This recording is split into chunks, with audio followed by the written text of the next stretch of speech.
President Trump bringing his plan to improve our roads and our bridges to Summit County. Spoke just hours ago at the Operating Engineers Training Center in Richfield. The president says American infrastructure was once the envy of the world. Now he says it's just embarrassing. For most of our history, American infrastructure was the envy of the world. True. Go back 30, 40, 50 years, they would look at us like, now we are like, in many cases, a third world country. It's an embarrassment. News 5's John Kosick joins us live in Richfield with more on what the president had to say. Hey, Mike, you know, words in politics can be polarizing. Tax cuts, red, Republican. Entitlements, blue, Democrat. Infrastructure, though, that falls into the purple category. It's something that both parties can get behind, usually.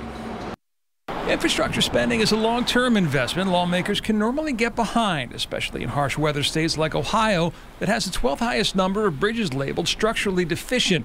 Repairing them means jobs. That's the thinking behind President Trump's proposed $1.5 trillion infrastructure plan. My Council of Economic Advisors estimates that our plan will create up to 400,000 new infrastructure jobs almost immediately. That $1.5 trillion goal, though, is counting on only $200 billion coming from Washington and the rest coming out of the pockets of states and private investors. Having to come up with 80% of the cost won't be enough of an incentive for states.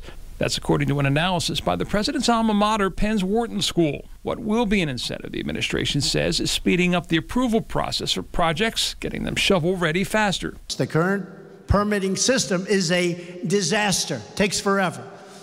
It adds tremendous costs and years of endless delay to infrastructure projects all across the country. What the president didn't mention is this plan would lift the ban on interstate toll roads, giving states other ways to raise their local share. His economic advisor telling me everything's on the table. I've spoken directly with the president about this, and the president has made it clear that if we're going to have a 21st century infrastructure, then we need to be open to innovative ways to fund that.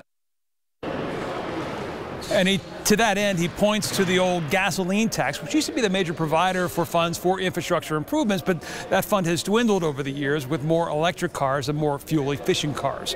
Reporting live in Richfield, John Kosick, News 5.